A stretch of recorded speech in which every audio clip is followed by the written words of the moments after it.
The simple truth is, any American high school student who has any savings put away that they are planning to spend on college would be much better off simply investing this money into physical silver.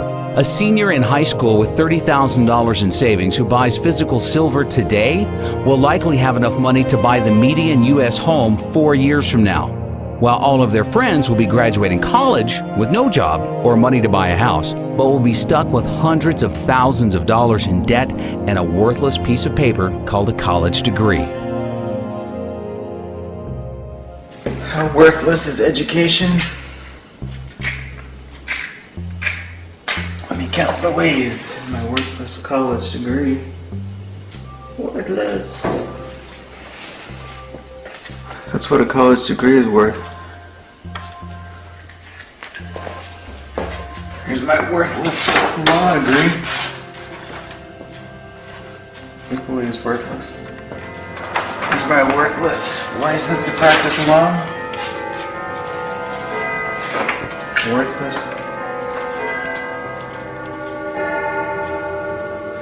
Here's my worthless computer science degree. Also worthless. That's the value of education.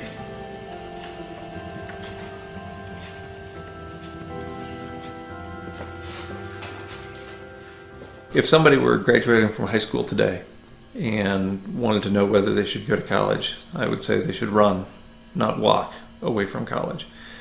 Because the industrial age doesn't have long to go. There's no way that I would encourage somebody to go 4 years or more to undergraduate school, rack up a bunch of debt, and learn a bunch of nonsense that isn't going to do them any good when there's no fuel at the filling station, no food at the grocery store, and no water coming out of the municipal taps. Well, why would you go to college to go into a huge amount of debt to get nothing in return, not even something that might facilitate your survival, much less your ability to thrive? So at this point, at this late era in the industrial economy, I wouldn't encourage anybody to go to college. It hasn't been a very good deal for quite a while, and it certainly is a really bad deal now. I confer upon you the degree for which you have worked so hard, with all the rights, privileges, and responsibilities thereto. Congratulations.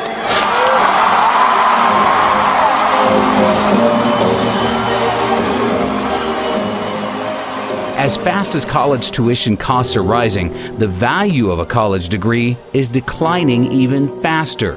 The youth in America today need to be taught to think for themselves and realize that there is no value to having a college degree if everyone else has one. I was in the student union where graduation was about to take place, and they had a series of plaques on the wall. And they listed all the students who had graduated with a 4.0 grade point average. And the first plaque had, all the plaques were basically full of names. But the first plaque had the first 50 or 60 years of the university represented. To fill that plaque with the 20 or so names on it required 50 or 60 years of higher education. Of course, in the most recent 5 years, there were multiple plaques for every year. We're churning out 4.0 students at the rate of a couple hundred a year. That used to mean something. If you're the only person in the first 40 years of the history of the institution to have a 4.0, that's meaningful. Now everybody's a 4-point student. Our standards have fallen so profoundly that anybody with a heartbeat can get a 4-point average. It's just absurd.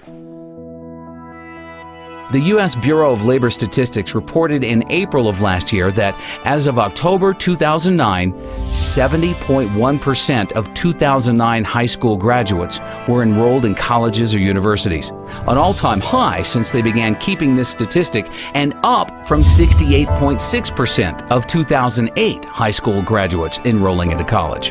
In other words, there is no longer anything special about a college degree in America if 70% of everybody else is also attending college to receive one. NIA is working hard to ensure that it will soon become common knowledge in the U.S. that a college degree gives you no advantage over the rest of the population. When Americans finally learn the truth, the college bubble in America will burst.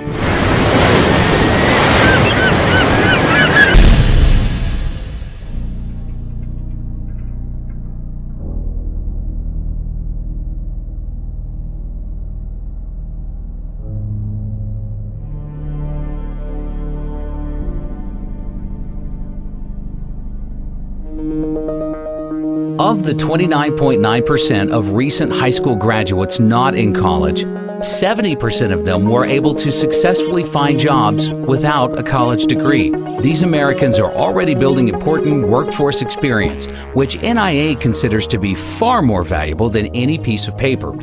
By comparison, only 42.1% of recent high school graduates in college have a job. And most of these are part-time jobs where the students are building very little workforce experience. The 57.9% of students in college without jobs, not only are they wasting their savings and getting deeply into debt for a worthless piece of paper, but they are losing out on valuable income they could have been earning during those 4 years. One of the greatest myths in America today that is used to scam Americans into overpaying to attend college is that college graduates make more money in their lives than Americans without college degrees, and therefore a college degree is a great investment. According to studies from biased organizations like the College Board, Americans with college degrees will earn $1 million in additional income over their lifetime compared to high school graduates with no college degrees. You know that college graduates earn $1 million more on average than those without a degree? Graduates from four-year colleges earn nearly an estimated $1 million more. Most colleges and universities in America use this $1 million in additional income statistic to hype and sell their product. It has been repeated so many times that it's just about been accepted by all with nobody questioning its validity.